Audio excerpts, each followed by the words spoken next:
take projection.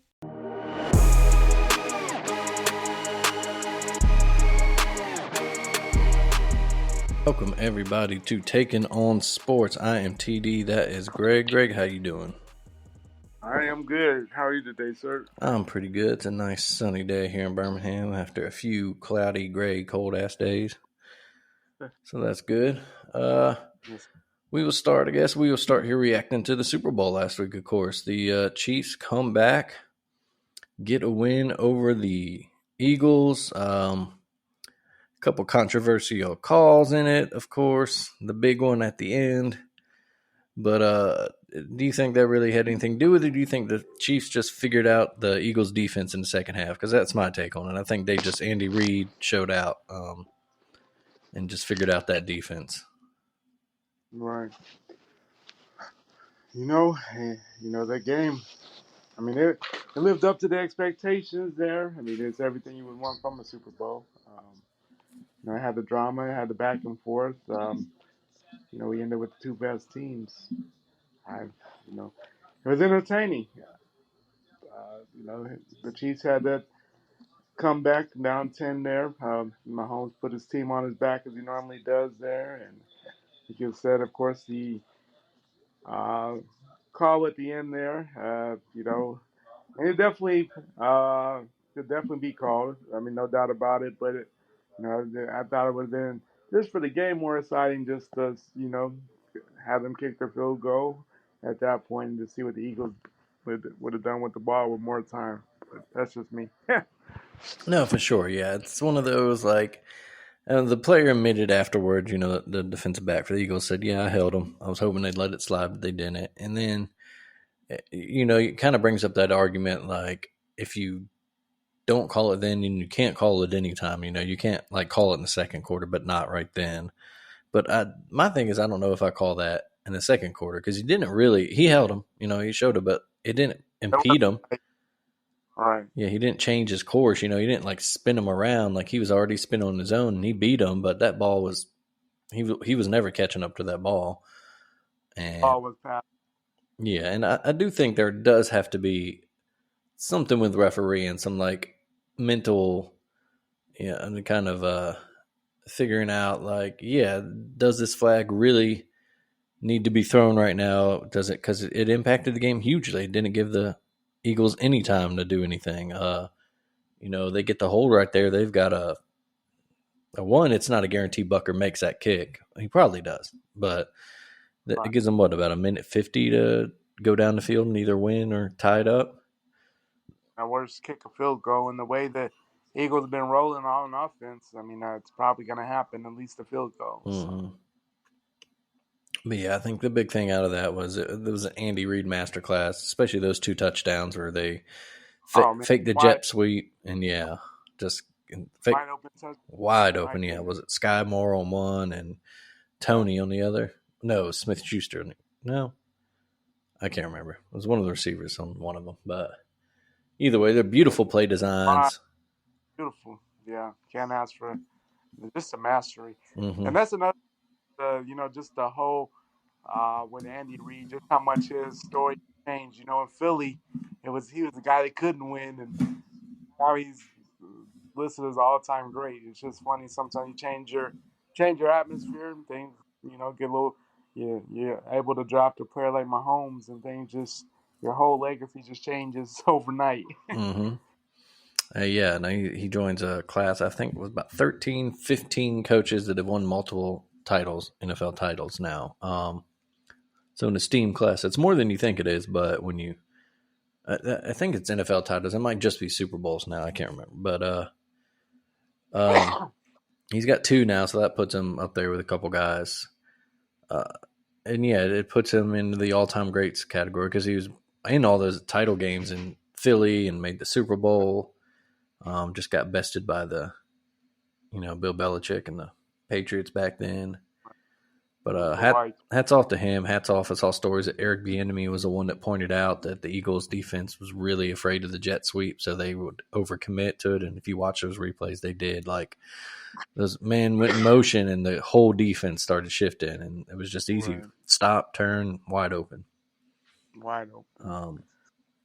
We'll say it was a good effort by the Eagles. Like you said, the offense did whatever they wanted to do. They did settle for a couple field goals. You got to question Nick Sirianni there. Maybe should have Yeah, gone for it a couple times instead of taking field goals, especially against the Chiefs and Pat Mahomes. especially knowing how your defense. Yeah, the second half, that defense got eaten up. Like they had no answers for anything Kansas City was doing in the second half at all.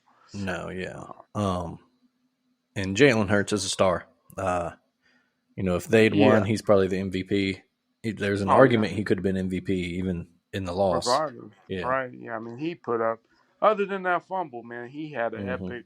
And even after the fumble, I mean, immediately he answered touchdown, boom, Yeah. just like that. Like, yeah, he's taking his game to a whole different level. Just his approach to the game, nothing really rattles him, and he just his passing game is just keeps getting better and better. I mean, you know, um, yeah, he's going to be a threat in the league for quite some time. He says healthy, man. Jalen's going to be a problem for a lot of defenses Especially with that, for a long they time. have such a great offense around him. He's got the weapons. He's got a great line. Oh yeah, Um, I saw one mock draft.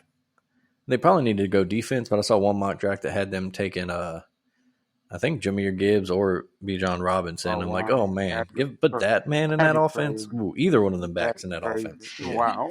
because Miles Sanders isn't a free agent. Yeah. But yeah, Jalen's going to get paid next time his contract negotiations come up. Oh yeah. Good for him. And of course, another reminder that Alabama fans are allowed to claim him. Yeah. And Oklahoma fans are okay with that too. So Right. If you want to claim him, claim him. yeah, But he definitely graduated from UA. yeah. Still wears Alabama gear. So Still says Roll Tide. It's okay. yeah. He wants to claim both. We'll claim him. But yeah, he made himself a star for sure. Did not Yeah. back down from the challenge. It's Not at just all. his defense. They couldn't handle Pat Mahomes, and that's nothing to be ashamed of, really, either. Right. There was another time Jalen did everything he needed to do, and the defense couldn't hold up for him. Mhm. Second time that's happened in the championship game situation. Yeah. Other than that, no real big off-field news. A couple, the Cardinals got their man. Eric Bieniemy is going to the Commanders to be their offensive coordinator. Yeah. So that'll be interesting. A little more of a spotlight out, for him to. Right. One, it's a huge rehabilitation project. Oh yeah, sure. With that offense. Yeah, the big thing with that's gonna be them finding a franchise quarterback. Mhm. They, they had Heineke, and of course they brought in, can't even think of his name right now. Yeah. But just their whole quarterback situation. I mean, they haven't had, I would say, who you would consider a true number one probably since RG3 when he got hurt. Since then, the Commanders have just been kind of placing folks in there. No, absolutely. Because What do you would consider a franchise quarterback or even a long-term solution? no, yeah, they drafted Kirk Cousins but traded him. I mean, smartly. That was the thing to do at the time. But no, yeah, Carson Wentz is the name I think you're looking for. Carson Wentz, yeah. But yeah, it's not working out, and they can. Heineke will have a good game, and that Wake Forest guy was Howell. Might have one game, but yeah, they need a franchise guy, and Bieniemy gets to show what he's got outside of Andy Reid's shadow. Yeah, and that's kind of a weird one because it's hard to decipher sometimes. If was it more Bieniemy, was it more Andy Reid? But the weird thing about it is, with that, other coaches have gotten that opportunity without really knowing, Mm-hmm. and you would have thought someone might have given him a shot, considering who's been given shots at the head coaching spot. But hopefully, this will be the jump he'll need to maybe finally get it. If that's what he's looking for, a head coaching opportunity would be to, have the offense strictly in his and what he does, and out of Andy's shadow to fully show that, hey, this is my offense. So we'll see how it plays out there. Yeah, absolutely. He's a guy his name has come up in a lot of coaching searches, and he's just never been hired. And make of that what you will. But yeah, like you said, this is now his opportunity. If he turns that offense around and he, either he can take over for Ron Rivera, or someone else will come and snatch him up. Right. Other big coordinator news: the Ravens finally got their man Todd Monken from Georgia. So we'll see how that impacts negotiations with Lamar Jackson. They did say all along he had a say in who they hired. Monken brings a kind of a good pro style offense, that a good balance. He likes to run the ball, but he can throw it deep too, off the play action. I think that's really what the Ravens need to do more. Right. Past few years, that's what Lamar did a lot in college under Motorcycle Man Bobby Petrino. That's his name. Well, yeah, I, as a Ravens fan, I like the hire. I saw that and I was like, that's a good hire.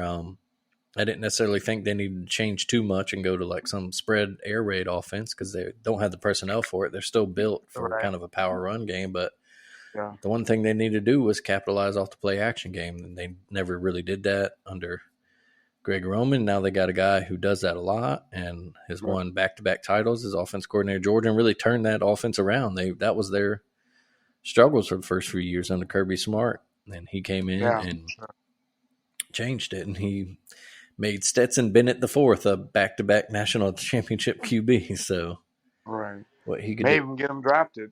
yeah, right. So what he could do with a guy like Lamar, assuming the Ravens do keep him. Of course, there's always this talk that they might franchise him and then trade him. I don't think that's going to happen. You just can't trade a guy like Lamar Jackson. Especially now that you got a new coordinator. You at least need a year under it to see how it plays out. Yeah. But and on the flip side of that, from a college perspective, that's big for Georgia. That's a big loss. They immediately named Mike Bobo new coordinator again, and he was there, and he's been there. He doesn't have the best track record as a coordinator. No. I mean, he's I don't know. I guess you could kind of put him in the same light as our issues there with Bill. I mean, if you look at the numbers alone, the numbers look solid when he was the offensive coordinator. But Georgia fans couldn't wait to get rid of him. Yeah, exactly. And he had some talent around him too. You could, there's an argument to say, well, they didn't have quite the roster yet, but I mean, he had a guy like Jake Fromm, who was a heralded quarterback, with a big arm. They had talent. They've always had talent there. They've always had talent at Georgia. So, be interesting to see how it plays out, but. I guess, they went the safe route. Someone that knows the program well, somebody that, experienced with the program, and I guess he knows the system. So, I mean, might as well see. I mean, you would think not even he could break the system. I mean, as far as what they've done the last couple of years there. So, it'd just be interesting how it plays out. Yeah, for sure. He's going into a great situation, so it's not like he's tasked with a huge monumental rebuild or anything like that. He's given the keys to a Ferrari, so to say. Exactly. So, let's see. The only other NFL nugget I had was Rex Ryan might be getting back into the game. Interviewing for Denver's offensive coordinator position. Interviewed yesterday. Yeah, and that's crazy.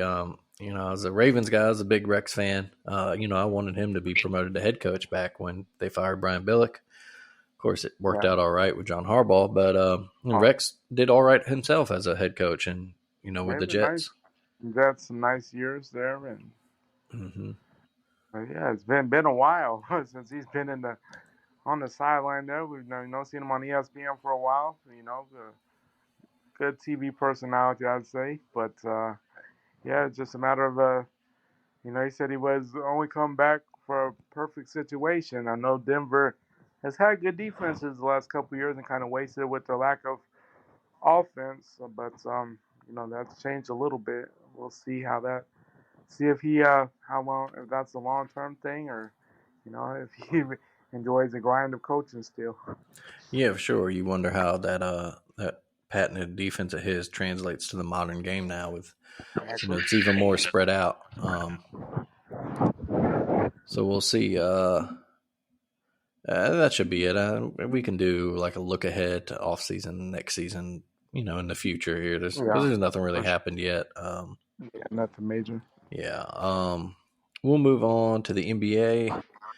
Just quick on the All Star festivities that have gone on this weekend. Some fun stuff going on. My man Jose Alvarado's MVP of the Rising Stars game, or at least one of them. How they did that little Oh tournament. yeah, He had fun. Made an appearance in the dunk contest for yeah, that was cool. Trey Murphy. Yeah, did a little Grand Theft Alvarado. Then hit off the backboard for him. But of course, the story of the dunk contest: Mac McClung. Who? Yes, sir. That's right. Just a dude that gave two perfect 50 dunks. Jumping over dudes, tapping off the backboard, 360 windmills, double clutches. Just he earned it. Boom. It was fun. It was a fun watch. I saw It you was say. highly. Go ahead. He was a highly touted guy out of high school. Originally was supposed to go to Georgetown, and he transferred a couple times. Ended up at Texas Tech, and then turned pro. He's been known for dunking. He has some quite a few YouTube videos and stuff in the G League and stuff. But not I wasn't too surprised because I've watched him some and I knew what he had in him. But yeah, he definitely put on a show. So I enjoyed the dunk contest. I know a lot of people still wish the stars would get involved, but hey. I'd say you just take what you know you're gonna get and just enjoy it. Yeah, for sure. I think yes, I saw you mention something on Facebook today that some people are going to complain about the stars not being in it, but they're going to watch anyway. And Right. I think that's just the way the dunk contest is now. Exactly. The big guys, LeBron and all them, they don't want to get involved. John Morant joked on he would need something like 1 million likes on a post or Yeah. whatever to join the contest, and they don't want to join it and then be bested by like a Mac McClung guy Yeah. who outshines them. They don't want that ego hit, and they don't want to risk injury, of course. But I Sure. think it's all right if the dunk contest is some no name guys that and fringe guys that try to make a name for themselves, because that means they're going to pull out all the stops. They're going to do the crazy stuff that is what the Exactly. dunk contest is for. You want to see guys jumping over their friends stacked on top of each other and jumping over Yeah. cars. And Yeah. They're gonna go out of their way. These are guys that probably paying 5-10 minutes a game. McClung just out of the G League there, so guys that are on the fringe of the NBA, sitting deep on the bench. But they're guys. Everybody can boom in the NBA these days. Dunking not really uh, major thing. So, and you gotta look at it too. You know, when you look at the old dunk contest, everybody used, of course, it was big because it was Mike and Dominique and big names like that. But they used to get excited over dunking from the free throw line. Everybody and their mother can dunk from the free throw line these days. Like that's not a big dunk anymore. yeah, Like, but it's just changed. It's just different. And yeah, these fringe guys are gonna come in. They're gonna put on a show because some of them that's how they're gonna get their name out there. They're gonna get big off that. At least if anything, they're gonna get the Instagram following up. Different things like that. So it's I I don't mind it. If they're gonna put on a show, I don't care who's putting on the show. If we're entertained, that's all that really matters. exactly. It's a fun All-Star weekend. It's supposed to be Oh, fun. That's what it is. You have the 3-point contest. Dame Lillard won that. Put on a show. The skills competition. The hometown team Utah won it. Our boy yeah, Colin Sexton in there. And that's what it's yeah, about. And the celebrity games and all that. The Rising Star games. It's supposed to be just a exactly. relaxing weekend. Have some fun with it. And let these small guys that don't, like you said, get maybe 10 minutes a game, if that, G League guys, let them make a name for themselves. Exactly. Um, and then if that one day a star wants to get in a contest, cool, even better. Cool. Let them in. Yeah, Yeah, if Zion ever wants to be in it, cool. That'll be make more people happy. But yeah, I think at this point it's just like the stars don't see any gain, any motivation to do it. So hey, let the people that want to be there be in it. Don't force guys that don't want to be in there. And I think that's not going to be a good product. Exactly. Yeah, we don't want stars in there that are taking it safe and, like you said, doing a Yeah, jumping, from the free throw line or just doing a windmill, something simple. Like yeah. let everybody go And out there. I would say, as far as like that stuff, I was surprised that Trey Murphy was in the dunk contest, and he can throw it down. Obviously, he had a good right. showing. But as I'd like to see him in a 3-point contest. You like to see those guys that maybe can do both, try to win both of them. I'm sure we'll see that Oh at some yeah. point. Some point, Um, I think I saw something like Dame Lillard did that back in when he was younger in the league. He had mhm. played in like the Rising Stars game. Did the dunk contest, a 3-point contest, when he's a rookie or sophomore season. So Mhm. it's definitely possible. But yeah, that'd be cool to see. But that 3-point competition, that's one that I don't think people realize how much that might really takes out of you. Those 6 balls, and moving on, and only have a certain amount of time to get those shots up. That takes a lot out those guys. That's fun to watch. Yeah, that's a yeah. It's taxing. It's kind of like the home run contest, the home run derby in Oh yeah, baseball. Like by the end of it, man, you were tired. right. You're winded. Yeah, and Dame beat was it Buddy Hield and Tyrese Yeah. Halliburton in the finals.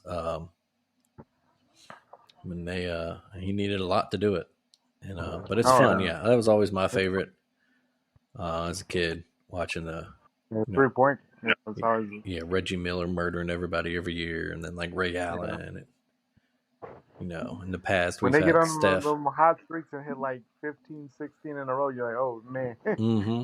Yeah, it's real fun. But overall, fun weekend. We'll get back to, the game is tonight, the actual All Star game. That Or kind of weird new format where they, pick the teams. yeah, it's like playground. They'll pick the teams right Right. before the game. The only thing I don't like about it is that they're doing it where they pick the reserves first, so they kind of avoid like a who's the last guy pick thing, which is kind of weird. Yeah. Which I'm like, one, it's not a playground. These are grown men, that no one's All gonna right, get their feelings they're hurt. gonna be all right. Yeah, and two, I think it Flag. would make for some two reasons I'd like to see is one, you do know that even though, like we said, they're adults, they'll be fine. The other guys are shit talking, and that would just be funny. Oh yeah. It'd just be funny to see that and on Twitter throughout But the they week have. and stuff. I mean, and they have to know that if they're on the reserve, even if they're selected differently, they could have very well been the last guy regardless. Yeah, exactly. And then the other thing is that would also give a guy, who's picked last as a reserve, he'd want to go out there and prove a point. So you might see some guy who's the last pick go out there and drop 30 in the All Star game or something. Like Yeah. come out there and play with some passion. But Emotion. it's fine. It's fun. We'll see that. That's what a few hours here later tonight. It's always a track meet, a lot of dunks, and then everybody clamps up and plays like the fourth quarter. Yeah, and they got the new rules. I forget the guy's name that invented it, but they played a certain score Yeah. that's determined after 3 quarters, and it's been a fun result so far. And LeBron will see if he can go 6-0 as a team captain.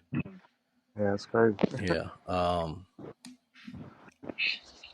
We'll stay on the hardwood. We'll move to the college game. Talk about the hoops like we usually do. Number one again this year for the first time since we were in school, and kind of the same result. They lost immediately after that last time, and they lost immediately this time. Although I don't know, it was tough. I believe if I'm remembering right, back in 02, 03 when that was, it was over Christmas break, and they lost to Utah in Utah, and back then that was like a really tough environment to play in. Right. Yeah, they were. Yeah, that was definitely a tough spot. And I'm not even sure how we got to number one because if you look back at that, we struggled a lot that year. Yeah, that's a team that ended up the 9 seed in the tournament. So Up in the 9th seed, we lost to Indiana in the first game. Didn't even win the SEC tournament game. Like, I don't know. I think we must have peaked we definitely peaked in December for sure. That was tough. yeah, I think we're number one off the strength of a good out of conference schedule. I remember I think we beat like Oklahoma and New York City in one of those, like the coaches or cancer or something, one of those Right. in-season tournaments.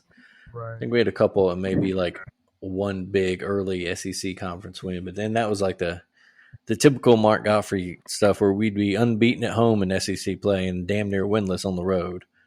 Yeah, we used to be horrendous on the road. Mm-hmm. And struggled for sure. Yeah. Um, Yeah, this team, you can kind of tell from early on, you can kind of tell what type of day it was going to be in Knoxville. I mean, first of all, it wasn't helping that Tennessee was coming off 2 straight buzzer beater losses. I mean, so they were definitely up for us. A rivalry game in itself. Number 1 coming in, and we just turned the ball over way too much. mm-hmm. And we definitely, you can't really blame it on the refs because, of course, the turnovers were the story. But at the same time, man, in the second half, we couldn't buy a call. Like, we were getting slapped on, or you could hear the fouls and nothing. But that's a different story. But yeah, it just wasn't one we were gonna get. But able to bounce back yesterday and get the huge win against Georgia, which was over by like 10 minutes into the first half. But, Yeah, for sure. Yeah, like you said, it's a tough environment. Tennessee was playing, they were playing for something because of those 2 straight buzzer beater losses. They weren't happy about it. So, but they bounced back. Alabama bounced back yesterday, blew out Georgia again, or another big blowout. They are the first SEC team since Kentucky in the 50s to win 3 conference games by 40 points or more. Quite impressive because you got to think some of the teams that have been there. I mean, those Kentucky teams in the 90s, those Arkansas teams in the 90s, Mm-hmm. like that's the Florida back-to-back national title teams, and we're talking about something that hadn't been done since the 50s. So no matter how you look at it, it's pretty impressive. So think about it. There's been quite a few talented teams in the SEC during that time span. Yeah, absolutely. Yeah, like you mentioned, some of those Kentucky teams that would go unbeaten in SEC play, then win the tournament. The hell that Bama team from just a couple seasons ago that did that, won the regular season and tournament. Even they didn't blow teams out, and they had guys. They had Herb Jones, player and defensive player of the year in the SEC. Exactly. He was in attendance yesterday at the game. Yeah, it's good to see. Yeah, shout out to our boy Pat Barfield, who got a picture with him actually because he was wearing his Herb Jones T-shirt and was sitting front row, and Herb noticed the shirt, so he said he dapped him up, and they got a pic together, so that was cool. That's sweet. Yeah, right. But yeah, good bounce back. I'm guessing they'll drop down to number 2. 2 or 3. Yeah, 2 or 3. Houston maybe could go back to number 1. They are trying to hold off Memphis right now. Up about 12 minutes, up 11, but they're at home, so I don't think Houston's in too much problem today. Yeah, Memphis got it within 4 there, but Houston's now gone on a 9-2 run since then. So, kind of Penny Hardaway. Yeah, we're gonna be 2 or 3. I would assume. Kansas got the big comeback win yesterday at home against Baylor. Mm-hmm. So I'm sure we'll either be 2 or 3 with Kansas and Houston in that mix. Yeah, I assume 2 or 3. Yeah, Alabama was the number 1 overall seed in the official NCAA bracket preview. Yeah. So that's it's a big thing, and yeah, I think we're having our best start in school history as well, just where we're at in the season. I would think so for sure. Yeah. Purdue went down again. They've gone down quite a lot. Yeah, another back-to-back losses. Maryland this time handed it to them. Maryland, a team that I always could not stand back in the day. Gary Williams team, boy. Yeah, those Gary. We used to bitch about him. Most overrated coach, most underachieving. He might have been fairly rated, but for all the talent, he never did capitalize on that national title they got. They had a lot of talent over the years at Maryland.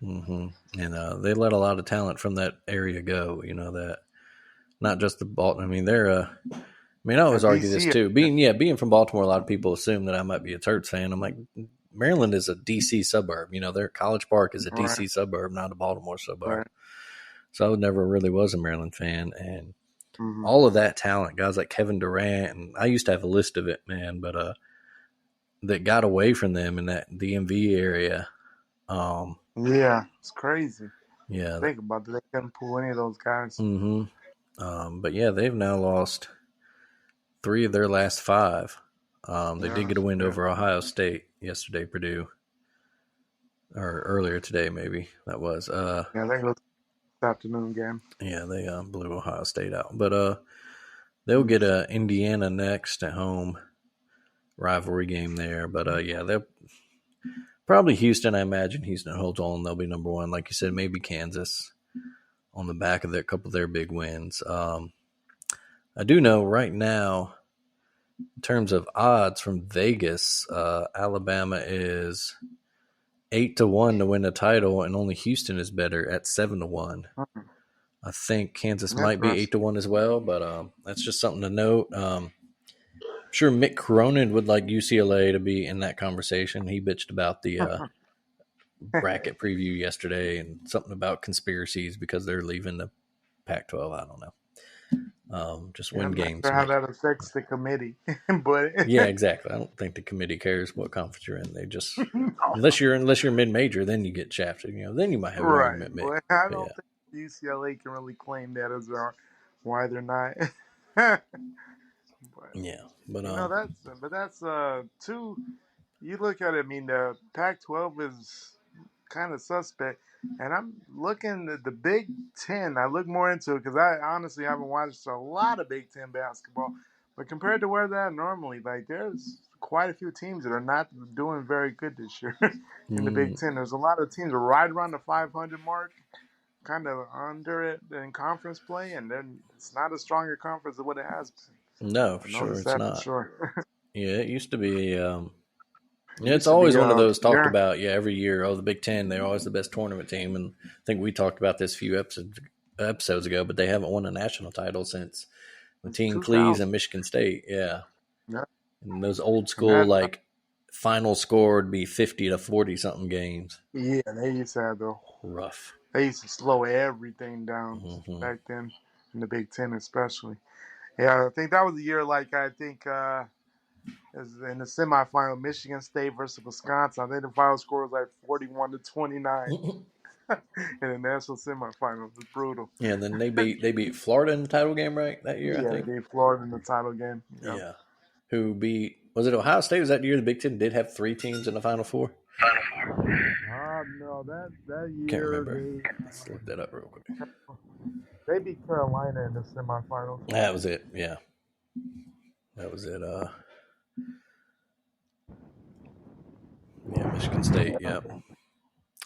You are right there. The 2000 Final Four. Where was that? Is Indianapolis. Yeah. But yeah, so that's it. Alabama, like we said, got that big win. They now move on. We just got to keep winning because A&M keeps winning. There's only 1 game up on them, and that's our last game of the season in College Station. So, and it's up. If things go, that might be a very important game for the regular season championship. Absolutely, yeah. De facto SEC title game for the regular season. I do think with the loss to Tennessee, that takes some pressure off them now. They're not playing for the unbeaten SEC record now. They can ease up. They go at South Carolina this week. That should be an easy win.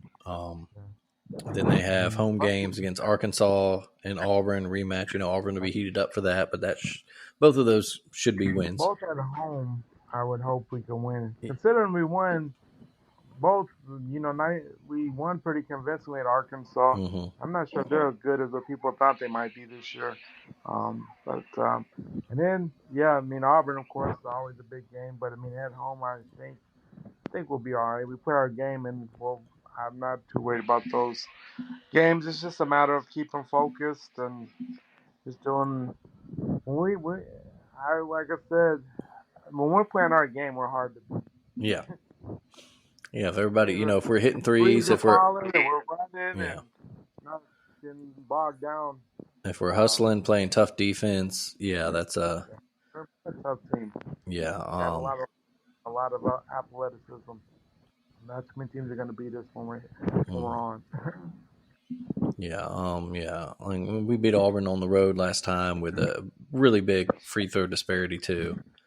And Auburn, they're in the middle of a struggle themselves. They've lost 4 of their last 5. Lost to Vanderbilt. Yeah, lost to Vanderbilt on a buzzer beater, kind of Mm. a buzzer beater yesterday. Drove the lane there, hit the winner. Yep. Looked it up. So tough. Yeah. So yeah, we mentioned so we got those games. We'll end with A&M. You mentioned they do keep winning. They're just one back of us in the SEC standings. Somehow not ranked. I'm not really sure. Guessing that was a pretty weak non-conference schedule they had. They had a pretty weak non-conference and kind of struggled at times. I think people were kind of thinking the SEC is not that strong, but I guarantee you, when it comes down to it, once the SEC teams get into the tournament, they're going to cause some problems for people. Because I mean, you look at like that Tennessee defense. If you haven't seen that defense, and that's your tournament game, watch Oh out. yeah, That defense is nasty. Tennessee's going to And get put in some number 1 seeds bracket, their side of the bracket, as a 3 or 4 seed, and they're going to annoy the shit out of them. Yeah, that's a Final Four team. If their offense can stay hot during the tournament, that's Tennessee's problem. If they go cold, then they might have trouble keeping up. But like yesterday, I mean, getting swept by Kentucky. I mean, that was kind of strange, but very Tennessee-like, beating Alabama and doing nothing with it. But yeah, exactly. But yeah, they're definitely a team that they're on. Yeah, they're nasty. The defense is always on. It's just a matter of can the offense match them. But if both sides are hitting, yeah, that's a team you don't want to play in March. Yeah, and they will play at A&M this week. Tennessee and A&M go. Interesting. I don't know what Tuesday it looks like. Then A&M will have to go at State and at Ole Miss, and then, like we said, the big game on March 4th against Alabama. I should do it for college hoop stuff. Unless you got something else, I don't think so. No, I'm good. Yeah, only thing so we talked last week, going to the college football, the gridiron.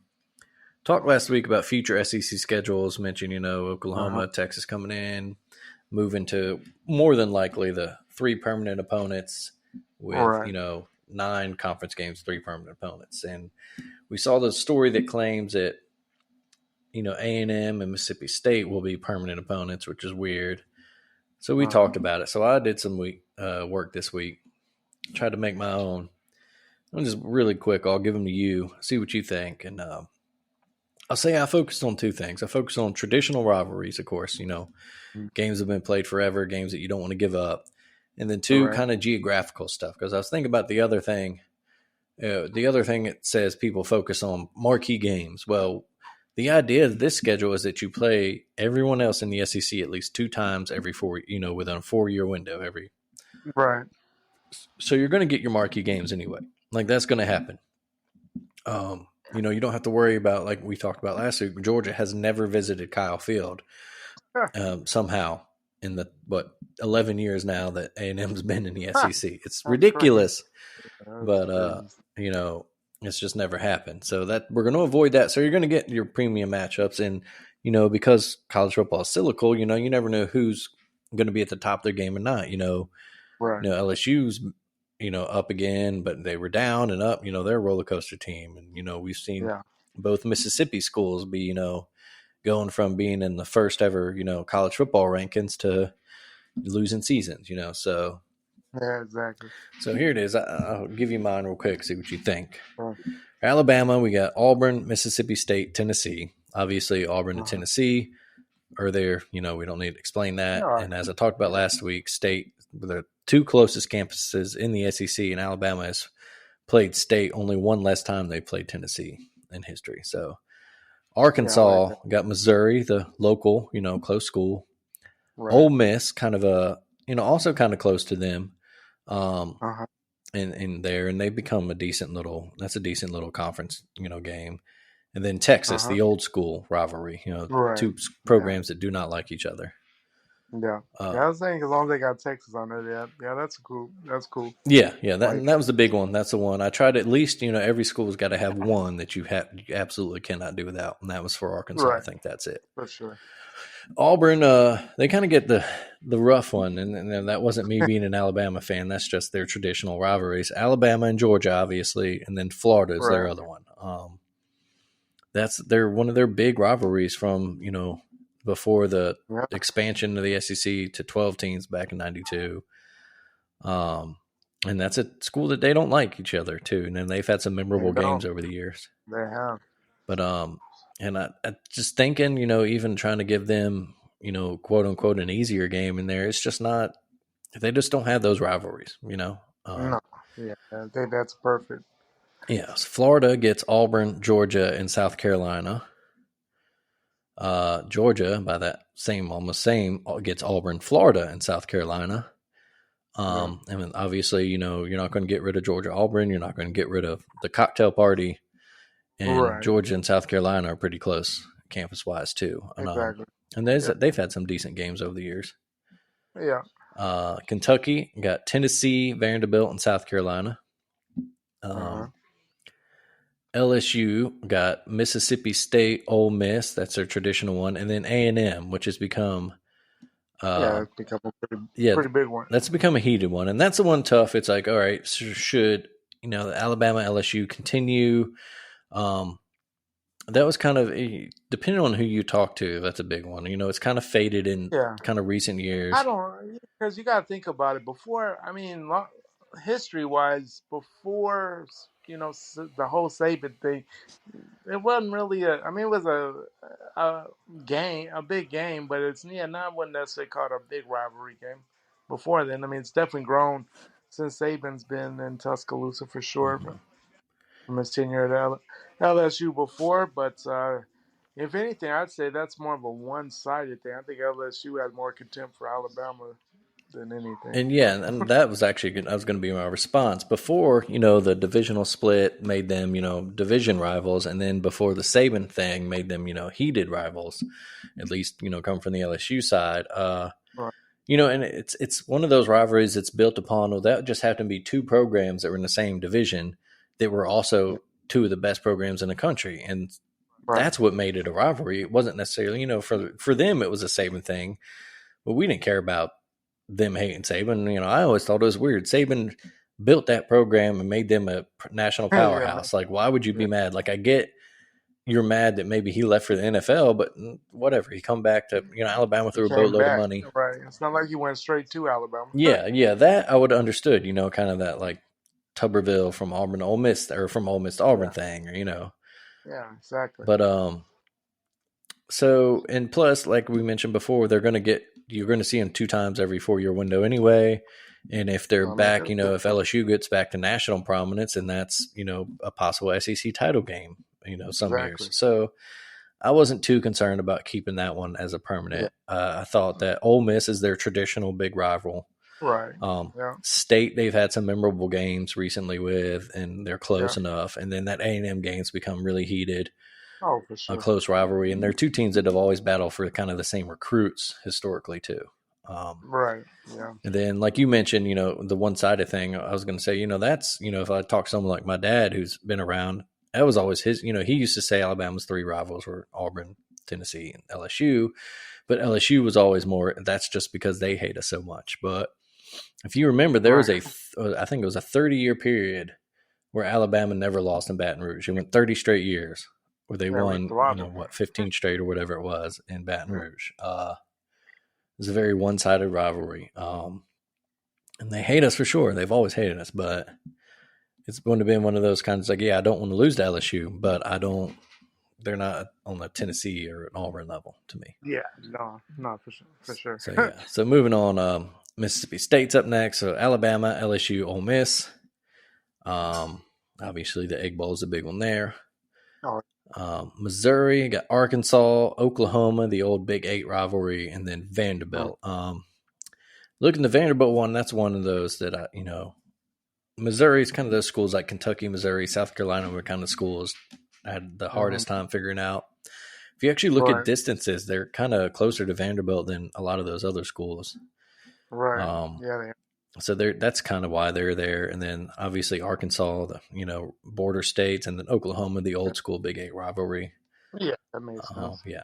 Oklahoma, by that measure, gets Missouri, Texas, of course, and then Texas A&M. Obviously, we don't need to explain Missouri or Texas. A&M was the old Big 12. They were never huge rivals, but it's still kind of a low geographic thing more than anything. Yeah, and I'm sure OU wouldn't mind going in the state of Texas for sure every other year. Big with the recruiting because we know a lot of the OU talents is in Texas. Exactly. Yeah. So that's great for recruiting for them. And it gives A&M another chance to be kind of a marquee program every year. Oh yeah. Ole Miss, we got Arkansas, LSU, and Mississippi State. South Carolina gets Florida, Georgia, Kentucky. Tennessee gets Alabama, Kentucky, and Vanderbilt. Those last two, the Tennessee or Kentucky's the border, and then Vandy, the in-state rivalry. Oh yeah. Yeah, and then Kentucky has a lot of disdain for Tennessee. Mm-hmm. So Yeah. Texas gets Arkansas, Oklahoma, and A&M, of course. Three traditional, tough, but three traditional hated rivalries. You love to see it. Yeah, welcome to the SEC, man. You want to be here? That's tough. Got to do. Yeah. A&M by that measure gets LSU, Oklahoma, Texas, and then Vanderbilt, Kentucky, Missouri, Tennessee. Vanderbilt's there.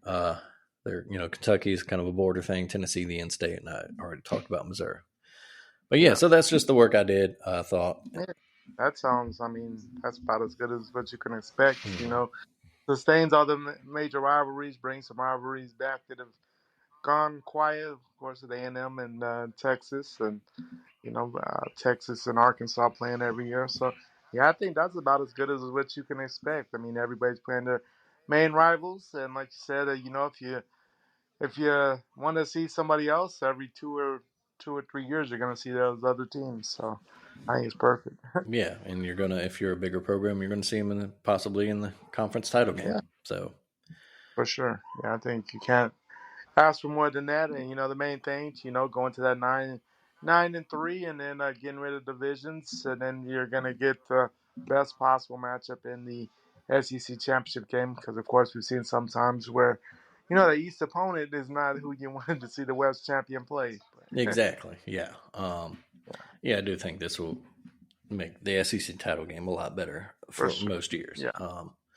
Exactly. Sometimes it works out. Yeah, the two best teams are the guys who win the division, but a lot of times it's just default. Especially we had a lot of those years. Missouri won it 3 straight years. They won the East, and they get blown out every year.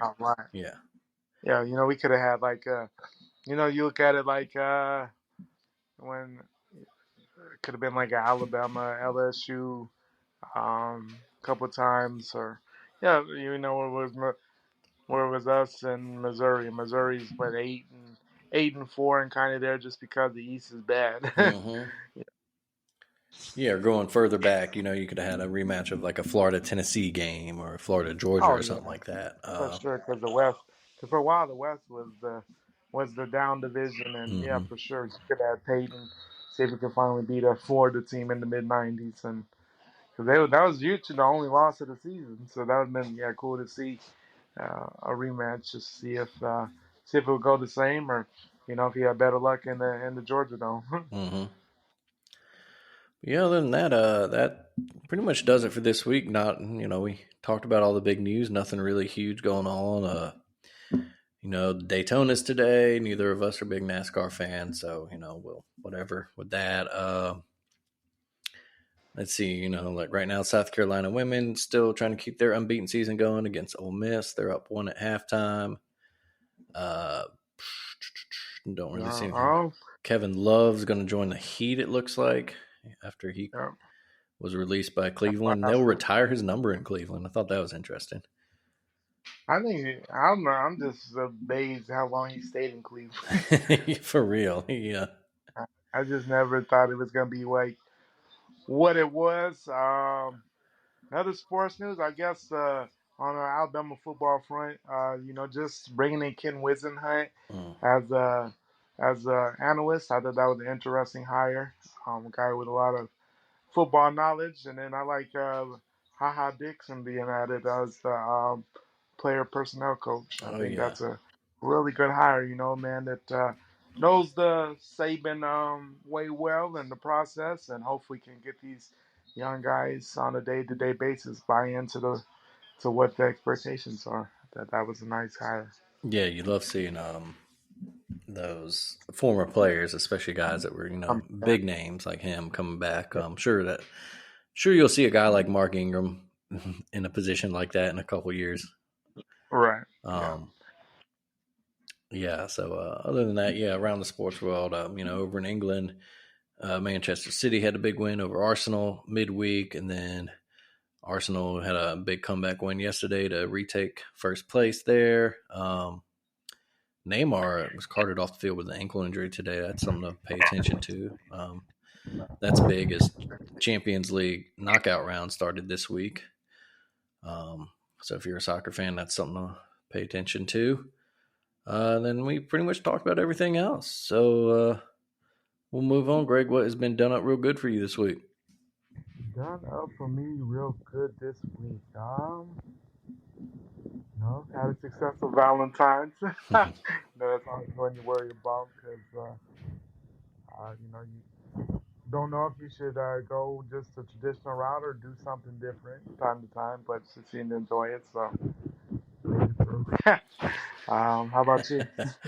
I see. Mine will be a little bittersweet, I guess, but a happy Lundi Gras, happy Mardi Gras to everybody who celebrates. A little, sad for the wife and I not being down in New Orleans for it, as we usually, used to be when we lived there, and then we would go down there. We were down there last year for it. But with the 3-month-old, can't really travel.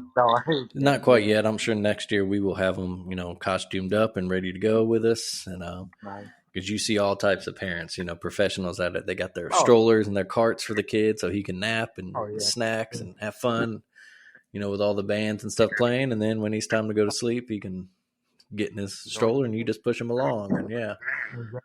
But so we'll be quietly celebrating from home this year. But yeah, because Mardi Gras, that's just an experience. Like it is too, and we were part of the Red Beans crew down there, so we walked every Lundi Gras, which is the Monday, tomorrow. So we walked in that parade every year for the past whatever it was years we lived there. So yeah, it's obviously COVID years notwithstanding. right. I guess 2021 was the only year really that didn't happen, but yeah, it's like I said, it's a little bit of sweet, being here, not being in the place that is kind of home to us down there, but we'll have fun celebrating at home. I'm sure we'll cook up some traditional food for it. But yeah, so that's that this week. As always, folks, thank you for listening to Taking on Sports. As always, be sure to check out everything great we have going on in the Alabama Take family of podcasts. Taking It Down, our pop culture podcast. They've been talking about The Last of Us a lot recently, if you've been watching that series. Alabama Slam Pod, they've got a bunch to talk about with the Elimination Chamber event from last night. I enjoyed that. It was a good event. Sammy got screwed. Sammy got screwed, man. But I mean, you knew it wasn't gonna happen, but man, he put up a hell of a performance. Yeah, so that that'd be a fun. That's a fun story going forward, and I'm sure they'll have a lot of good things to say about it. Of course, that was a new season of This Song Sucks started recently. Of course, there's all Check Yourself and all kinds of good podcasts and stuff on the Alabama Take website. So, Greg, we'll see you next time, buddy. Have a good one. Yes, sir. See you.